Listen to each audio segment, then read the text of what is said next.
Hello, everyone, and thank you so much for joining us on the final day of the Big Ideas Week. It has been an incredible week. I hope you've had a chance to join at least one or more of the sessions.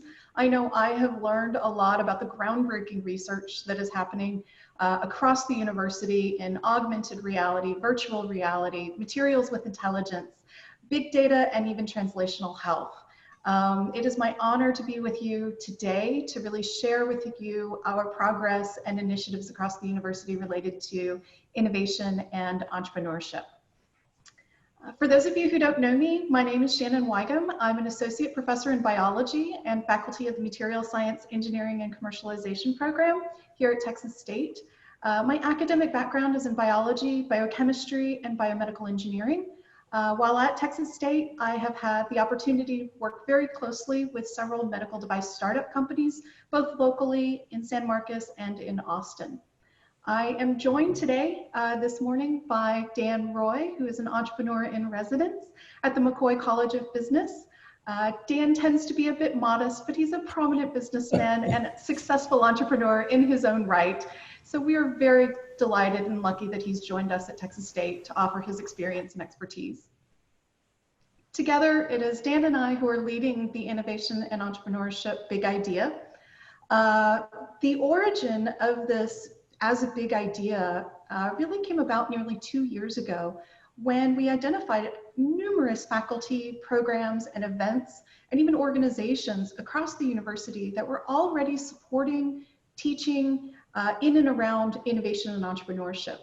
Therefore, there was this existing groundswell of interest and action that was already in place, albeit in discrete pockets that were distributed throughout the university.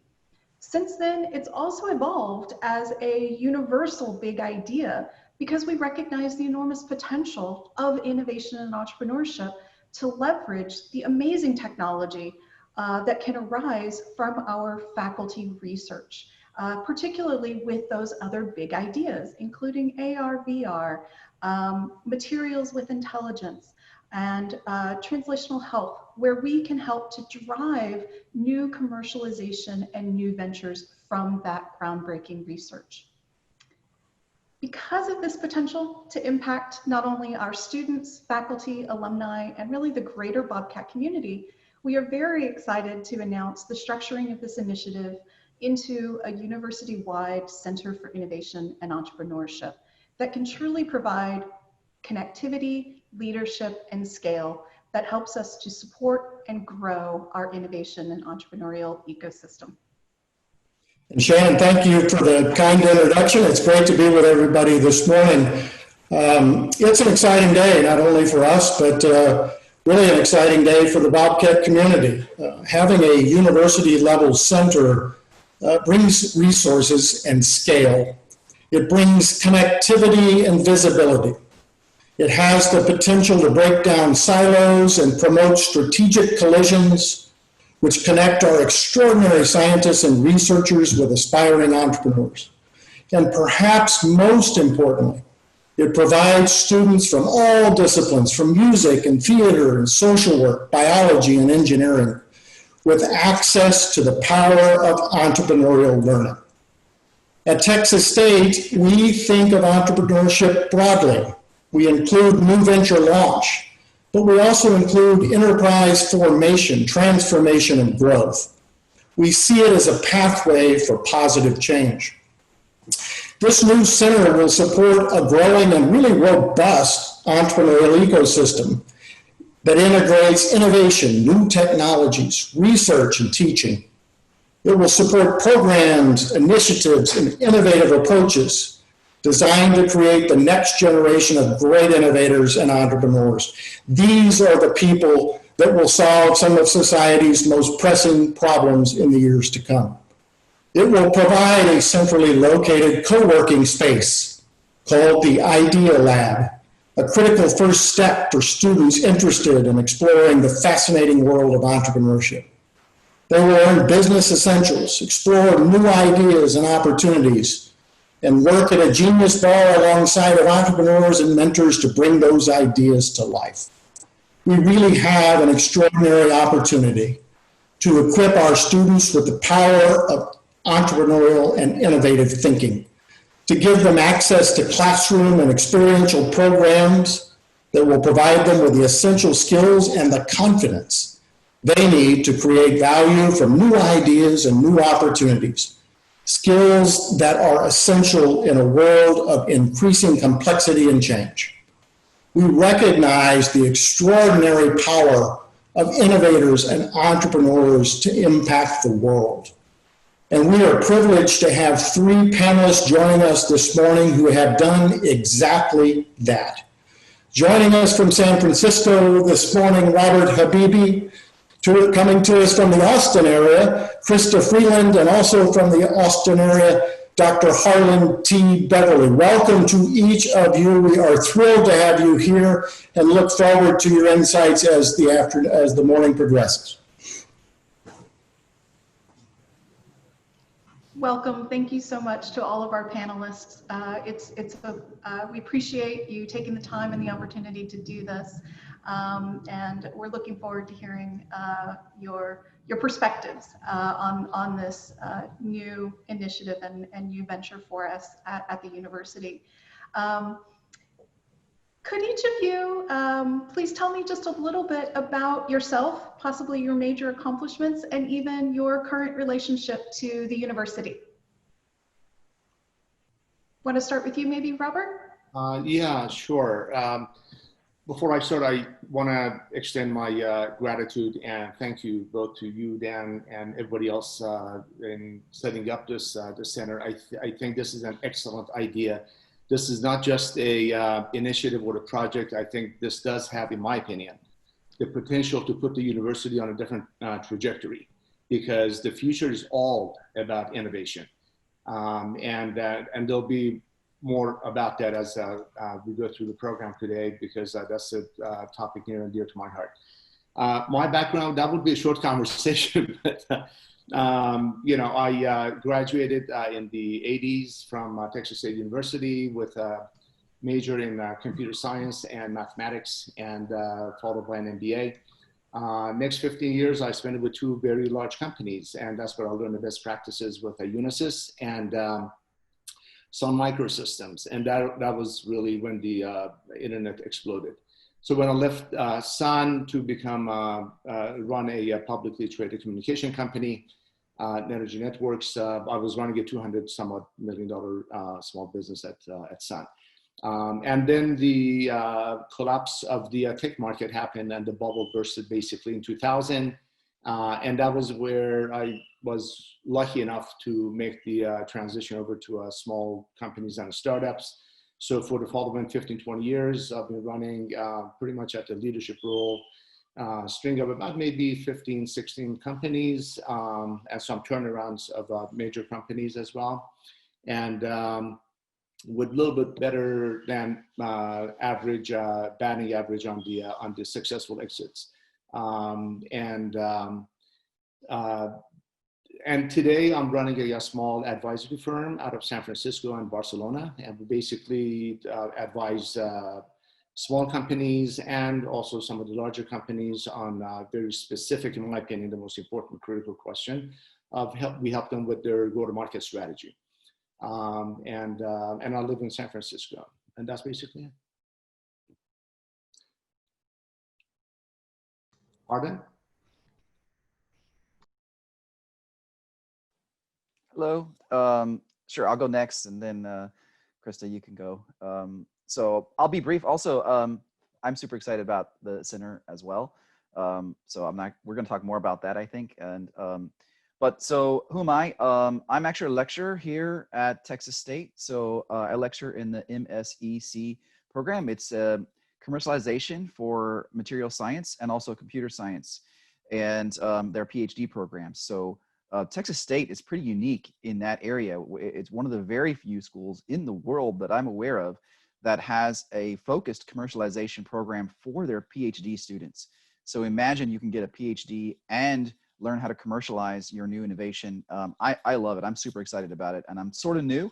So, but I'm not new to teaching. I've been a lecturer at University of Texas and St. Edwards in the past, and And why did I do that? So I've actually been an entrepreneur for the last 20 years. I've had 4 startups and 4 exits.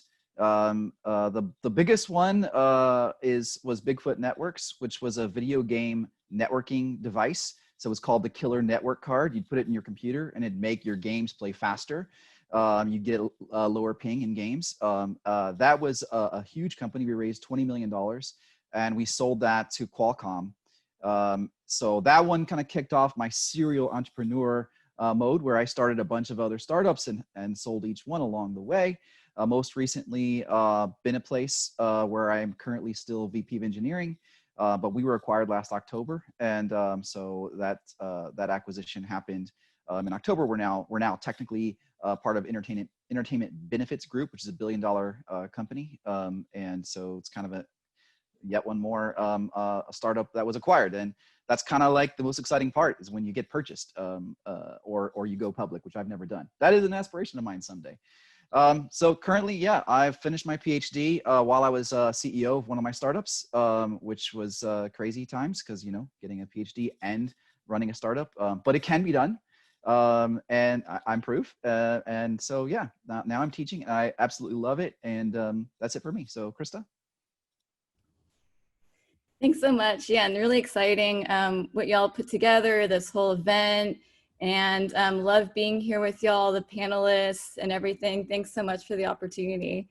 Yeah, so I've been living in Austin, Texas for 10 years since I graduated in 2010, and I was a mass comm major and a business minor.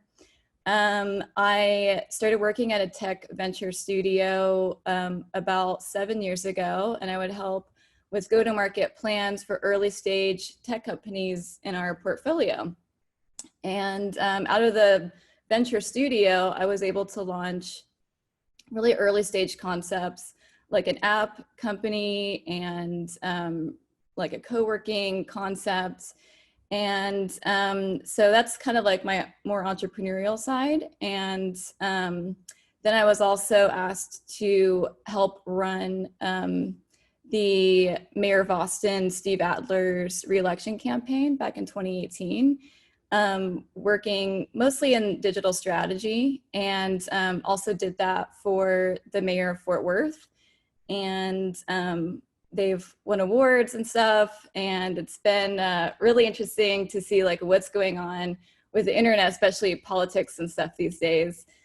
And then, yeah, actually recently this year, started working in consumer goods, CPG industry, and started a kind of like a pandemic company. And it's called ATX Kit. Oh, and I wanted to send everyone the links to that. I don't think it's hyperlinked, but ATX Kit, and it's a way that we can help small businesses, kind of like farmer market type of people, to sell online. And started that back in March, and also moved into a boutique hotel in downtown Austin, and started at that's Founder House Austin, you see right there. And so I'm reporting live from like a hotel room, and it's really cool. So there's a bunch of like really early stage tech startup founders. We're kind of like living in one reporter called it like an MBA bubble, but like for entrepreneurs. So anyways, yeah, so happy to be here with y'all and really excited to chat more. Love this topic. So thanks so much. Fantastic. It's so great to hear all of your, I mean, the depth of experience and that you have had in entrepreneurship at both all across the board in large companies and in small startups. We really appreciate you being here, and it's amazing. So I was going to, so both Krista and Robert, you are alumni from Texas State. I was wondering, during your time at Texas State, were you ever exposed to any entrepreneurial training experiences? And if so, how did they impact you over the course of your career? And if not, what do you think might have been helpful for you in your career? Do you want to go ahead and start with Robert? Sure, be happy to. Actually, that's a great idea. Where do you sign up? No, we did not have a Shannon and Dan, and the kind of wonderful work you folks are doing. As you know, back in the days when I was at school, which was not 5 years ago, but a little bit longer than that, the focus of the university really was, it was a teaching university. And so the whole idea of innovation and entrepreneurship pretty much across the country, because the technology was not at a stage where we had this offshoots of innovations coming from different companies and universities. So the answer is no, we did not have a formal training per se, but I would say that I was lucky enough to have some really, really good teachers and instructors.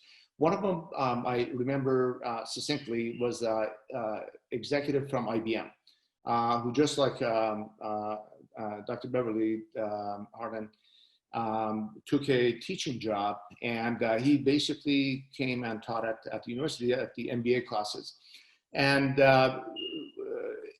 he was a great mentor to me. And some of the things that I learned from him, I can say that they became kind of enabling skill sets that I later used tremendously throughout my life, but specifically when it came to entrepreneurship.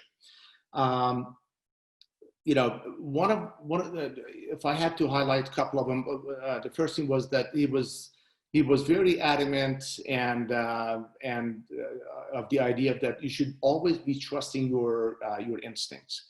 And he said, you know, there's a lot of so-called experts that are gonna tell you stuff. Hear them out, listen, and see what you can learn. But at the end of the day, trust your own instincts. And that really, really stayed with me. And the second part that he taught me was how to have a propensity for action. And he just said, don't overthink things too much. Do some, you know, kind of like get a situational awareness and figure out where things are, and then just do it. And that stayed with me. And those are some of the key traits, actually, I think that all entrepreneurs should have. And if we get an opportunity, I'll talk about that. So those were the things that I learned in place of a formal entrepreneurship. But what would have been nice and what that would have done, pardon me, for me would have been that it would have shaved, I would say probably the years that I spent with very large companies, if not entirely, but at least to a great extent, where I would have gotten to small, fast-moving entrepreneurship scenarios much faster, which is how I ended up in San Francisco. So that's what it would have done for me. So I wish we had you folks back then, but sorry. Yeah. No, that's great. Thank you for sharing that. Krista? Yeah, I actually wasn't really exposed to any like entrepreneurial kind of stuff in school. But I have to say, I don't think even maybe if there had been programming or events or some kind of center available, I'll be honest, I don't know if I would have ever used it, because by the way, like when I was this was 2010, I was more interested, I wanted to be in advertising, you know? And so my whole, I don't know, what I wanted to do was like nowhere near what I'm doing now. I think that it's helpful to know communication strategies. Like I do go to market plans all the time, and feeling comfortable with all that stuff too, but I don't even know if I would use that as a resource. So I think that's okay if you're maybe not even into entrepreneurship or innovation. Maybe I don't think I got into it until starting the app company in 2015. But I'll say that working at the Tech Venture Studio, I was around serial entrepreneurs, lifetime entrepreneurs. And so being around them, working closely with the team, it made me feel like I could do something as well, because they're like pros at it. So fortunately or unfortunately, they made it look really easy. And I was like, oh man, I could kind of do that. So being exposed to, I think, is important, but it's okay if you're not into it right now. But you know, and I have to say another thing. It's so interesting that now we have a lot of information online about entrepreneurship. You can hear on podcasts, just like all these stories. And so I think that if you wanted to be an entrepreneur these days, then you would have that mindset. You would like figure it out. So, but that's not to say I super love what y'all are doing. And yeah, just really exciting. It might not seem like it, but I love what you said in terms of one of our goals with the Center for Innovation and Entrepreneurship is it's not to focus exclusively on students starting companies. It's about that exposure, and it's that exposure that you were able to get when you were at venture labs in the venture studio. And it's about instilling that entrepreneurial mindset and trying to get students to understand or think like an entrepreneur where they may never have the recognition that that's exactly what I want to be. They might want to be a doctor, they might want to be an engineer, they might want to be an artist, all of those things. And it really kind of comes into, I'd like to follow up on that simply with, we have heard from a number of companies, and actually national data supports this as well, that both large and small companies are looking to hire students with an entrepreneurial mindset. And so I was going to ask Robert, what does that term, an entrepreneurial mindset? Krista brought it up as well. What does that mean to you? And what are those characteristics to you? And why do you think that there is a mindset that would be important? Right. Very good question. This is one of the topics, Shannon, that's been talked about quite a bit. If you look on Amazon, I think you're going to see a slew of books and what have you that are written about the topic because it's very important. And a lot of people theorize about what those characteristics should be, and you know they're fairly accurate, and you know they're there. However, if you ask me, I think I would distill it down to just a handful, maybe I would say maybe about 3 that would stick out in my head about what I have witnessed over the years in dealing with and working with hundreds of entrepreneurs, either the ones I have worked with or the ones we have funded. If I have to pick 3, I think one major attribute, first and foremost, before I answer that, let me tell you this, that the entrepreneurs are not born. I mean, that's a very major misunderstanding that I think is very prevalent. And people say, no, I can never be an entrepreneur. And, you know, it is true that some people may have a propensity for certain attributes, or predisposition, I should say, for certain attributes, but entrepreneurship is absolutely a learned skill. It is a learned skill. And the common denominator that I have seen in hundreds of entrepreneurs, I would say one of them would be they have this off-the-chart curiosity. So they're always curious. They're always asking questions. They're always questioning the assumptions. And they're always asking, there's got to be a better way of doing this thing. This is a learned skill. This is not something you're born with. You just walk around and you say, how can I serve the customer better? How can this be done better? What they don't accept is answers like, we've always done it this way. That just is not in their vocabulary. So, so having that off-the-chart curiosity, I think that's that's just vital, and that is definitely a very learned skill. I think the second attribute that I would highlight would be they have a tremendous amount of confidence in themselves. And that is not overconfidence, but they have confidence in their ability to do things.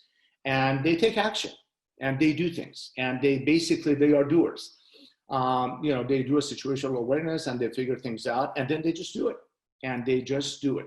So that propensity for action, that's a very common trait that you will see in entrepreneurs where when they are presented with the right opportunity, they take action on it. And that is really where you will see the difference between, because good ideas are a dime a dozen. There's no shortage of good ideas.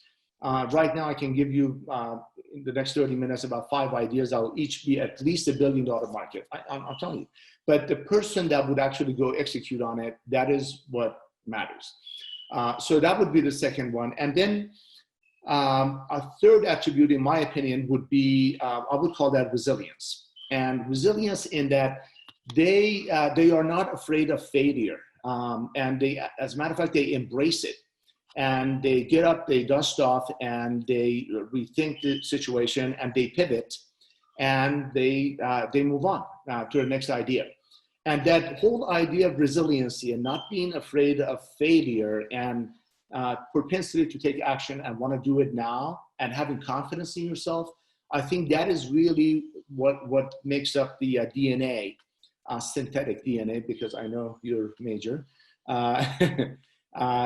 It makes up that gist of really what you need to have an entrepreneur.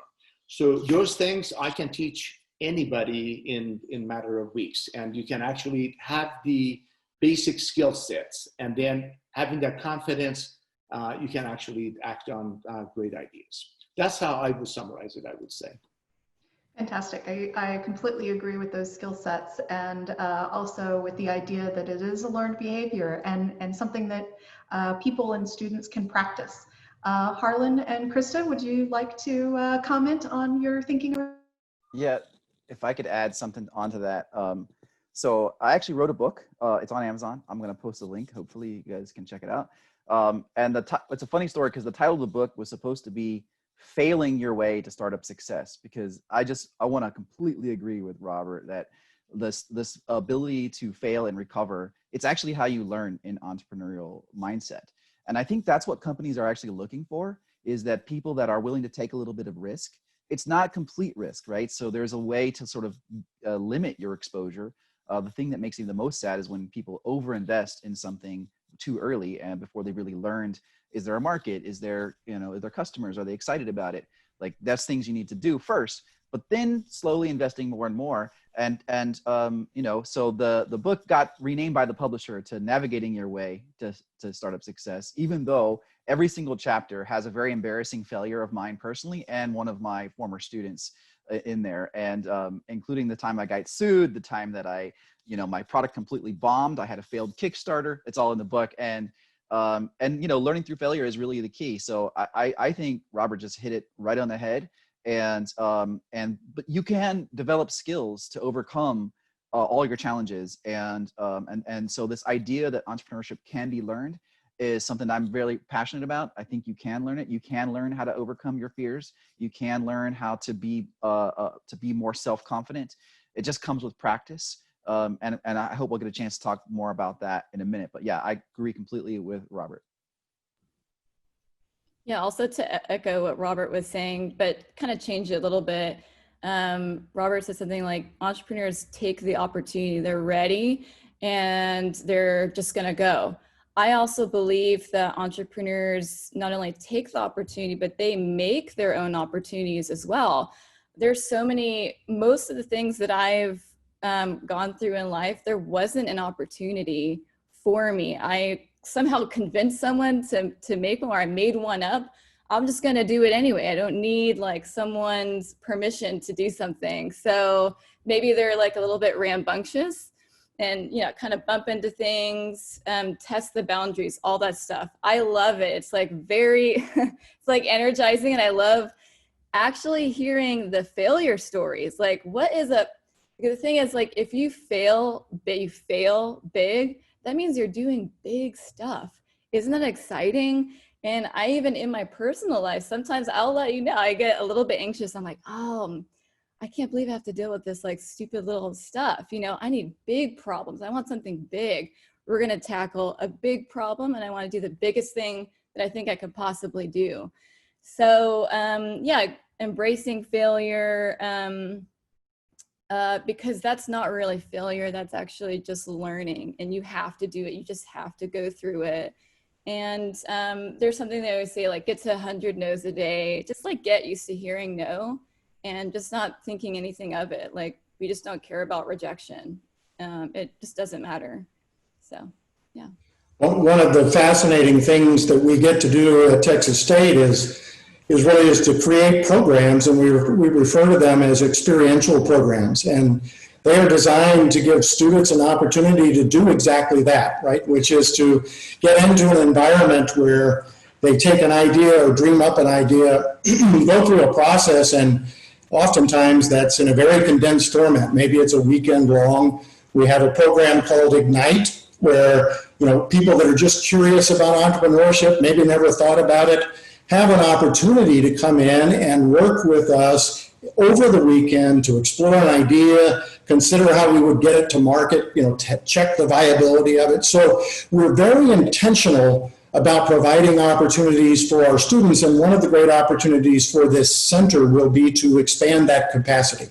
So we're excited about that opportunity, and I would add this, there's an old kind of adage that I'm fond of that says, you can read all about learning to swim in the library, but it is only when you jump in the pool that you really figure out whether you got the content or you didn't. So we think practice is an important part of entrepreneurial learning, and we're very much committed to making those opportunities available to as many students as we can as we move forward. One of the other things that I think is really going to help Texas State's Center for Innovation and Entrepreneurship distinguish itself is also a recognition that other entrepreneurial pathways require some more technical expertise that is often evolves out of our graduate students and faculty research. It's this innovation or research-driven entrepreneurship that we see associated with commercializing, licensing, and taking that research out of the lab and into real life. Harlan, as part of the MSEC program and now revamping a bit of the commercialization components to those courses, can you talk a little bit about your approach to teaching those entrepreneurial skills specifically to scientists and how to focus on that commercialization effort? Yeah, for sure. I mean, it's a challenge actually, because you have a conflict of, I want to do pure research, well, at the same time, I want to commercialize, and those things are actually almost sometimes directly in conflict. So my approach is approach that I think is what we're talking about, which is practice. So in my vision of what we're doing in the PhD programs, including MSCC and computer science commercialization, is that we are practicing with some what we call small to mid-size ideas. So like really like simple little startup ideas, kind of like in a quick format. And then once we practice, get a little experience at failing, probably at the small scale, we can maybe learn from that and then start to explore ideas. And one of the big mistakes in entrepreneurship that happens time and time again is that you start with the end and then try to find the problem. And in research, that's a particularly dangerous thing to do. You can't start with, oh, here's my research, now let me go and try to find a problem that matches up to it. So what we're doing in the commercialization in these PhD programs is we are flipping it upside down, and we're starting with the problems, trying to identify problems that we feel are big, passionate. We're doing some market research on those things. So teaching computer scientists how to do market research is really, really challenging, but fun. And so we're starting to get that way. That's kind of where we are right now. And then once we've kind of validated that these problems are real, then and only then can we really start exploring the solution space. And when we explore the solution space, we can, as researchers, as graduate students, and really undergrads too, you can look at your own research, but maybe other people's research. And because when you're getting a degree, an advanced degree, what you're really learning is how to learn what exists as well. Not just what you yourself do, but also what exists. So then you can map research that maybe either you or someone at Texas State. We have a great technology licensing program here where you can license technology developed here at Texas State or developed at NASA or developed at other universities, bring it in, build a company around that to solve the problem. I will say that if in an ideal situation, it could also influence the research path. So if you find a problem that's real and you validate it early enough, it can actually inform the direction of your research, which is, I think, what is going to continue to happen. And that's where true research that is solving a real problem gets really interesting, and commercialization gets a little easier, especially when you start from the problems and then identify the solutions. So that's the approach that we're taking, and so far it's been going really great. Thank Thank you so much. Yes, we certainly, I love that approach simply because at Texas State, what we're really known for is focusing on applied research and that research with relevance and thinking about how is this going to be used early on and even before some of that research happens, really truly does ensure that it is relevant and that it will have value and then it has some potential for commercialization. There's also some other programs at the university building upon not only our MSEC and the computer science PhD programs, but we also have programs like NSF I-Core, which helps not only companies, but teams across any undergraduate, graduate student, even faculty, to explore parts of that market segment and whether or not there is a market for what they have an idea for. We also have programs called New Ventures, which helps to accelerate and even launch some of those ideas. There's also always access into, if somebody needs to make a tangible prototype, into our maker spaces and into the advanced prototyping labs that are even available for outside companies.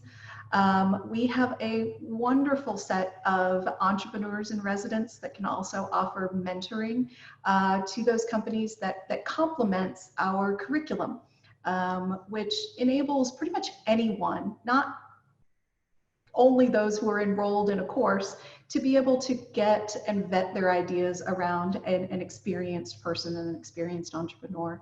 And of course, we always have our hallmark of Star Park as a location for incubator and accelerator, wet lab space that companies, as they evolve, either originating from the university, but others as well, whether it's technology based on the university or not, can access. And so we're really, really proud of that, to be able to support that avenue and that pathway for our researchers, students and graduate students, and even faculty. And we've talked a lot so far about kind of the impact that we can have on students through effective training. We've seen examples of work that's underway in commercialization. Shannon just talked about companies that are emerging at Star Park, that are working on scale. So I'm interested to get the panel's perspective on when you think about the impact a university level center for innovation and entrepreneurship can actually have externally, right? It can impact the communities in which we live and work in various ways. And Krista, maybe I'll start with you. I know you've certainly done some recent work with the World Economic Forum and other things. I imagine have some thoughts around the impact that these types of activities can have. Yeah, especially back in March. So I'll just back up and say the World Economic Forum, or like Davos or whatever, they have sort of like a millennial or like young person program where usually, it's a, I would call it like South by Southwest, but for like presidents and diplomats and like high level business people. And I actually was on a panel for the UN Foundation there, and they are really looking, because we have a lot of problems to solve. We did back when I was on the panel, but also this year, back in March, they also look to young people to figure out certain situations, being like on the ground. What are you seeing? How can we solve these problems? Because maybe it's also a young person's naivete. They think that they can like take on the world, and isn't that amazing? We need that. But I would also say, really, if you guys are setting up a Center for Innovation and Entrepreneurship and it's like included in the tuition, it is already a resource, and I always tell our interns too, I'm like, you will never get this time in your life ever again where you are a young person. You have all of these resources thrown at you. Like, you should be getting the chills. Like, it is go time. There's no time to chill. This is it. And you have like all the energy and people around you, like similar age, like maybe similar experiences, where the feeling that you can like take on the world is like so amazing. So definitely tap into that. And that is how you can solve problems. I know it sounds like kind of cheesy or something, but it takes like that mentality, the resources right where people are living, like on campus and stuff. And the world will pay attention. The world needs it right now, to be sure. So yeah, it's go time. Robert, you want to add anything on kind of the potential impact that you see from center activities on the broader economy? Was that for me, Dan? Sure, please, go ahead if you'd like. Yes. I think before the, I guess this is vis-a-vis COVID, right? Are you tying it to COVID or just? We certainly can. And in fact, obviously that the pandemic has significantly altered the landscape for everyone. And so, I do think it is important to think about how innovation and entrepreneurship will play into that economy as we move forward in light of what's happened. Krista certainly talked about it. It's perhaps now more important, than ever. With great disruption often comes some opportunity. So, right. No, I completely agree. I think what I would add to that is that, or in addition, kind of tying it over to the trying times that we're in right now with COVID. I think the really innovation is going to be the path forward. In other words, I don't think there is any other thing. Before the COVID, we were witnessing over the last 5 or 6 years in an accelerated fashion, the adoption of disruption in a lot of industries, name it, retail, the car ownership program. A lot of people call it, taxi hailing, which is not really, was Uber and Lyft really, they were about car ownership. And the whole slew of other industries that one after another they were getting, and they are still getting disrupted. I think the difference now, and what we're all seeing right now, is that that is now has been tremendously accelerated. Number one, because we have to. There's a number of things that happen. Like if you take a look at Pricewaterhouse's report that just came out on digital commerce, there's a completely unexpected and tremendous amount of the transactions in the trillions of dollars that wholesale shifted over 6 months from brick and mortar that they were already going through, undergoing some changes, over to online with the likes of Amazon and Walmart and places like that. So that is completely changing the landscape, and that is creating a lot of opportunities. And that plays to what Krista was just talking about, which is those are the opportunities. I think the times that we're going through right now, and literally every single industry is impacted in disproportional fashions that they were completely unpredicted. They were not planned. Take a look at telemedicine. Take a look at artificial intelligence.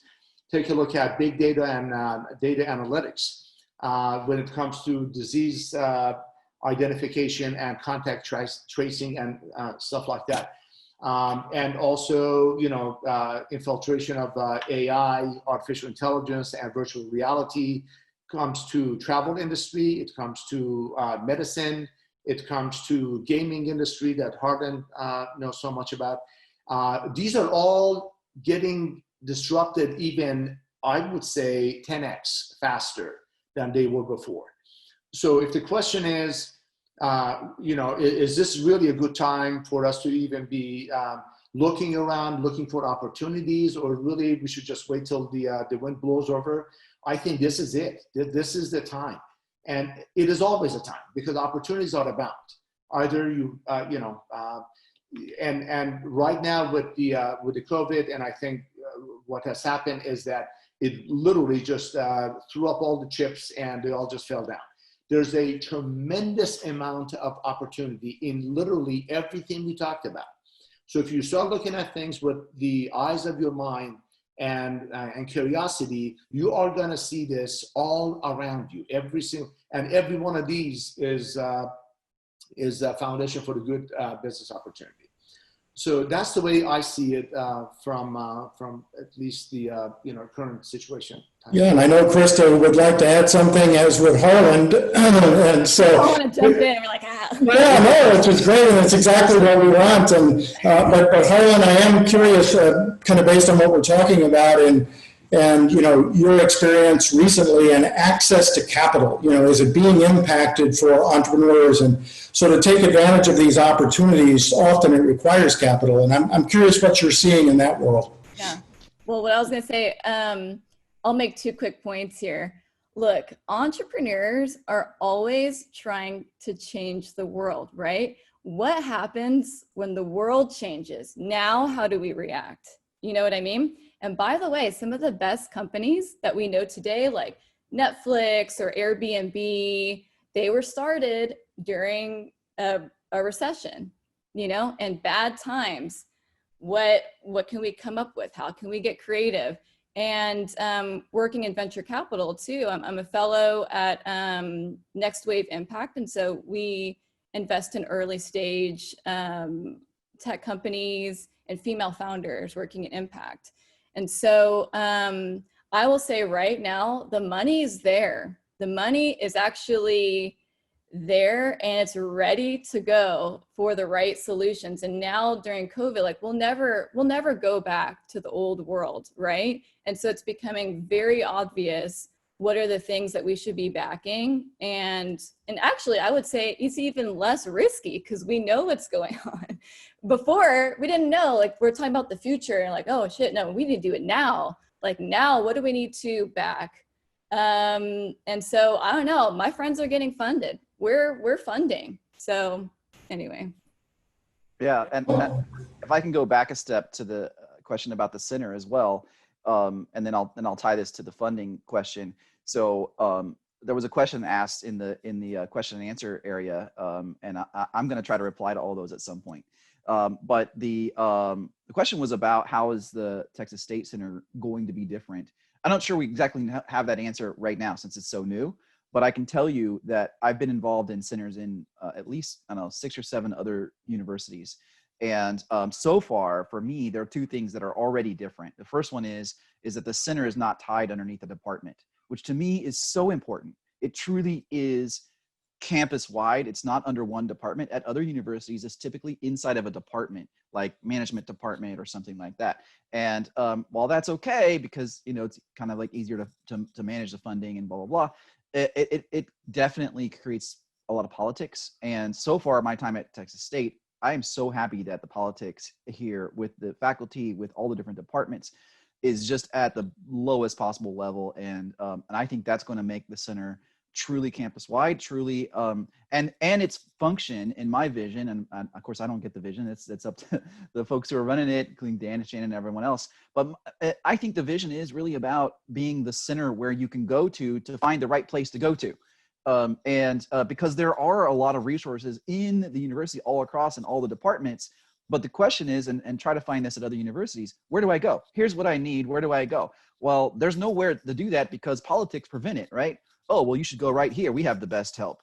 Okay, but maybe that's not actually the best help. Maybe the best help is actually over in the, engineering or over in natural sciences. Like, let's actually get you to the right place.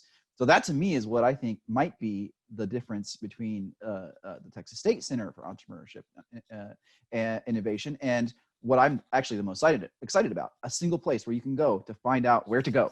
It's incredibly helpful. So just to kind of tie that now to the funding question during COVID, I completely agree with Krista. The money is there. And I know this because I'm a mentor at Capital Factory. I've been a mentor there for about 7 years. And I can tell you, I mentor, 8 to 12 companies a month, and more than half of them are getting funded. And that's a lot of funding activity. And which are the ones that are getting funded are the ones that have taken COVID into their business plan. If you don't mention it at all, you're not getting funded. It's just not going to happen. They're going to think that you're living in, either head buried in the sand, right? But the ones that are also not getting funded are exclusively COVID.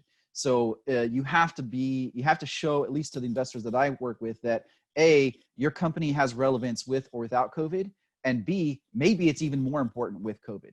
And that's really the answer right now, at least in terms of getting funding.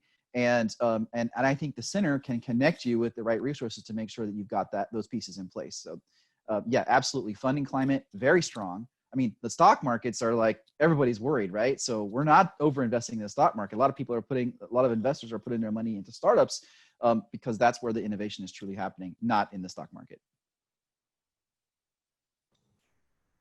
That's all really great to hear, and I know a lot of our students in startup are excited that the landscape outlook isn't as dreary as sometimes people make it out to be. It's also really nice to hear you say, Harlan, that it is our strategy and our approach to be the place where anybody can come. That means students, faculty, alumni, the community, to figure out where to go and what resources they may need and to help get them there. The point of establishing this as a university-wide center is really so that we can distribute all across every college at the university, and that we're not trying to bring all of them under control or umbrella of the Center for Innovation and Entrepreneurship. We still want those things happening out in each individual college. Our goal and our role is really to connect them and establish linkages and visibility between them that will help to amplify the impact that each of them can make alone when we're all working together with a kind of common vision and common goals, as well as then to push that line forward and continue to grow. So we really truly have that momentum and ability to move the needle that I think a lot of other universities have gotten stuck inside of either their science and engineering or within their business colleges.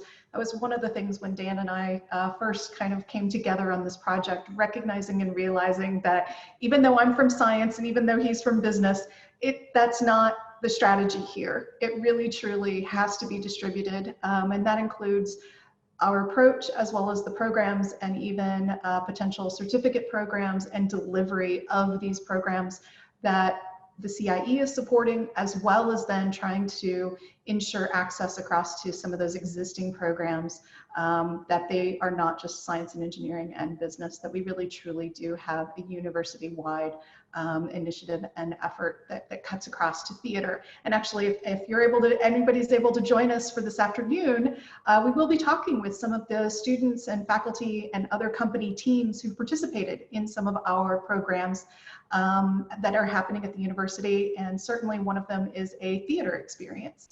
So we're very proud of that, and to be able to kind of ensure that we are exposing all students to the entrepreneurial bug and the entrepreneurial mindset within there. So we are kind of coming down to a little bit of a close, and I do want to get to some Q&A, but before we wrap it up, we all know that Texas State is a very student-centric university. Our core goals are really to empower our students by giving them the tools, the knowledge, and the experiences that they need to be successful. You've all had fantastic advice. I was wondering if you wanted to give one last remaining tidbit or piece of advice for our students. In any order. Robert, do you want to start? Sure. I never like to give anybody advice, but I will share with you what I'm thinking. And I'm going to give you, Krista mentioned a couple of them, but I'm going to give you a list of some companies for the audience, and just think about what they have in common. WhatsApp, Venmo, Groupon, Instagram, Uber, Pinterest, Slack, Square, Cloudera, all of them in multi-billion-dollar market valuations. Every single one of these were created in just the last recession, which was in 2008, financial collapse. So I guess that's a very loud way of me saying that the time to start is now. And now that you know that entrepreneurship really is a learned craft, it is not something that you are born with.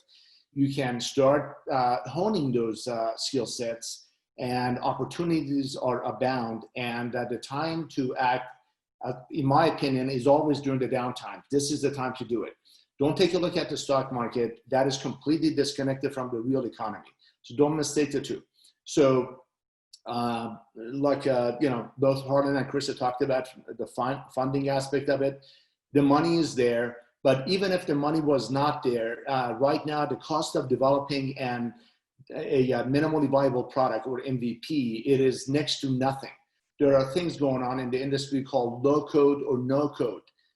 CEOs are developing what they really need, a business application themselves within a week, something that would have taken literally months and team of engineering just about 2 years ago to develop it. So you can develop these things, take them to your potential customers and see if they're going to be willing for it.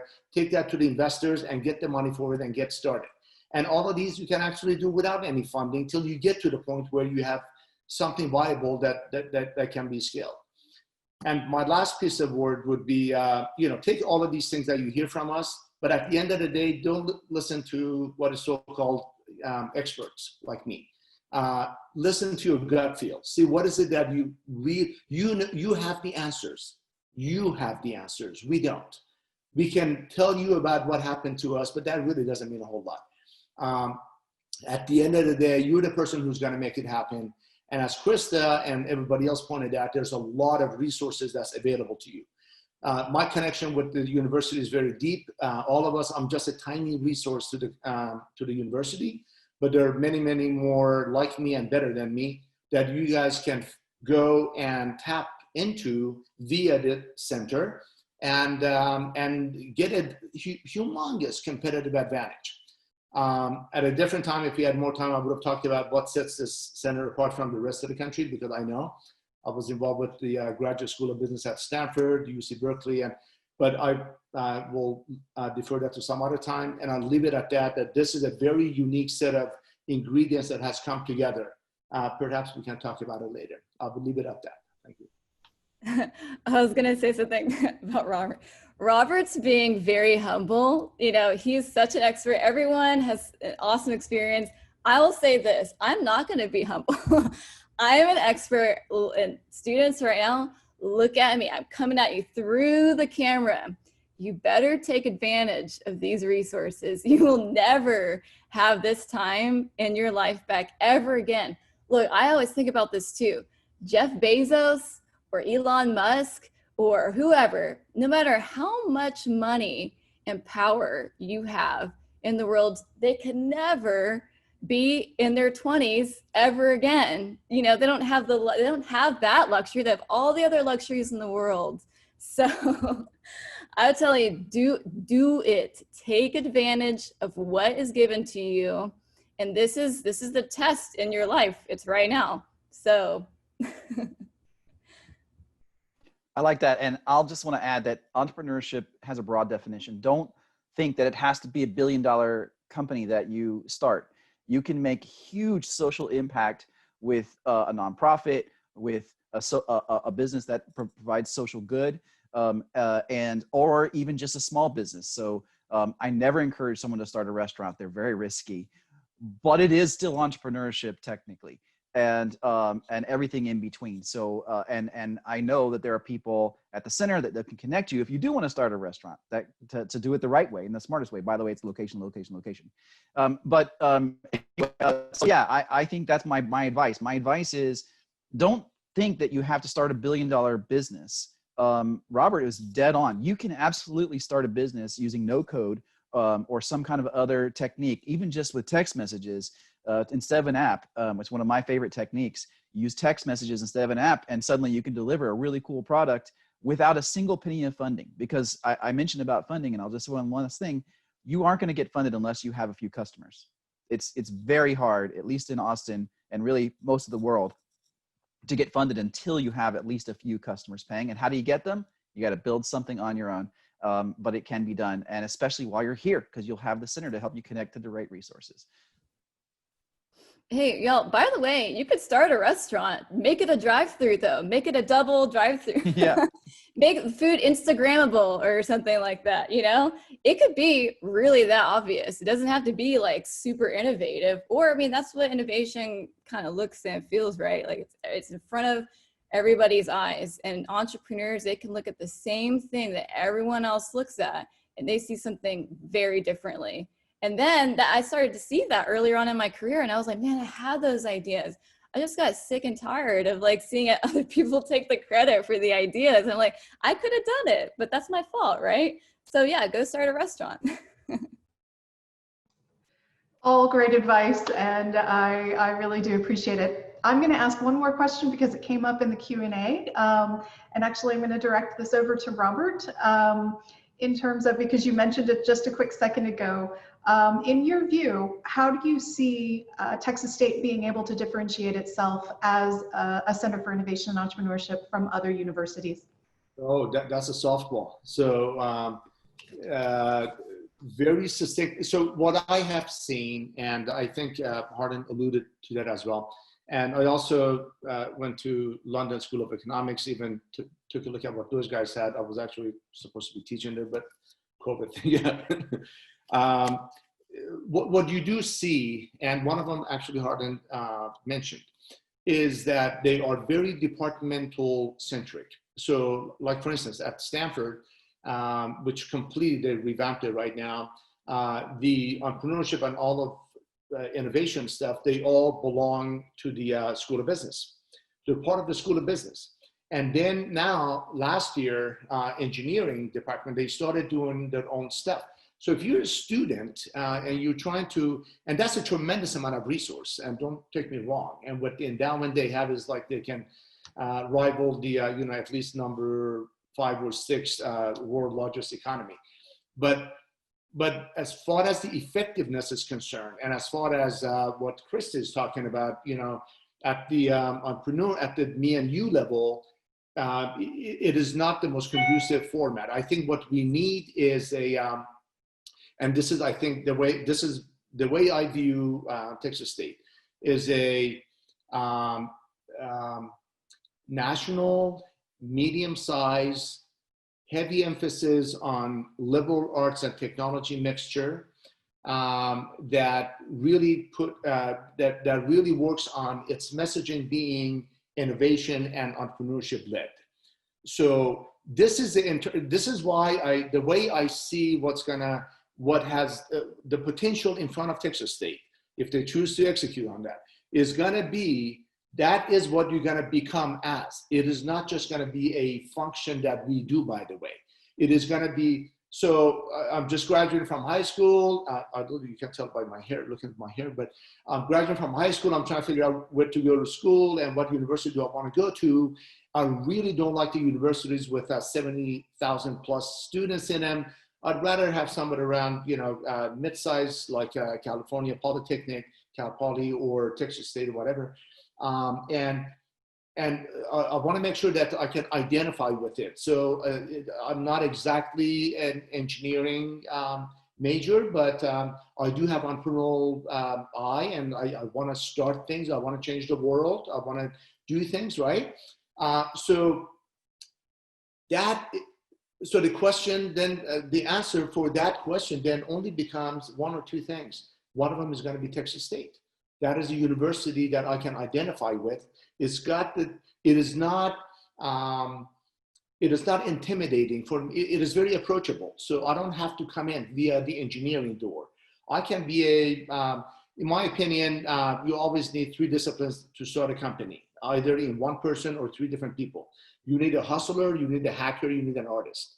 Okay, hustler is the business guy, hacker is the tech guy, and artist is the one that works with the customers and the user interface, all that kind of good stuff.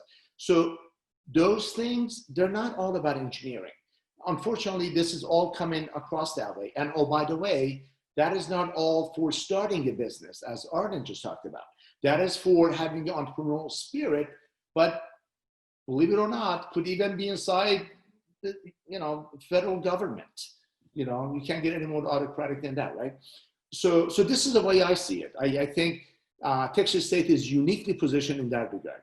You don't see that at Harvard. You don't see that at Yale. You don't see that at Chicago. You see that in a very big way at Haas, UC Berkeley. That's where my daughter graduated from. You don't see that today at Stanford. I don't see a lot of that. I mean, at UT, I have my brother graduated from there with double E major, but I talk to him all the time. Stuff that they do, it's a very big major program, but it is not approachable. You have to get in, then you got to navigate your way, trying to figure out what to do. It's just too big. It's intimidating. That's the opportunity in front of you guys. That's my story, and I'm sticking with it. Thank you so much for validating our survival right there. Dan, do you have any concluding remarks? No, I do know that we're wrapping things up, maybe a scooch over time, but it's been an extraordinary hour. I'm so grateful for everyone for joining us today. I think it was motivational, it was inspiring to me, and I'm certainly excited to share the future of the center as we move forward with many and all of you. And so if you're out there and interested in listening, boy, we'd love for you to get engaged. And with that, Shannon, maybe I'll turn it back to you. Of course. So thank you very much to all of our panelists. We really, really do appreciate your time and your experience being shared with us. And to those of you who are watching, we hope that you are now as excited as we are for the opportunity that really having a university level Center for Innovation and Entrepreneurship brings to the university to help inspire, to educate, and to support really the next generation of innovators and entrepreneurs. If you're available, we will have an afternoon session today at 1 o'clock where you can hear from some of our participants in these programs. And I would also really, really love to thank our sponsor, University Federal Credit Union, for sponsoring the Innovation and Entrepreneurship Day as part of the Big Ideas Week. UFCU has generously offered, we're not asking for any money today, but they've offered to a matching grant for next week's Step Up for State charitable campaign. They will match up to $10,000 and gifts that come in through that campaign specifically to support the Center for Innovation and Entrepreneurship. So we really do appreciate that. And that Step Up for State campaign is next week, October 7th and 8th. I will say thank you again to everyone. We will try to answer your questions in the Q&A offline. And everybody have a wonderful Friday, have a wonderful weekend, and eat 'em up, Bobcats.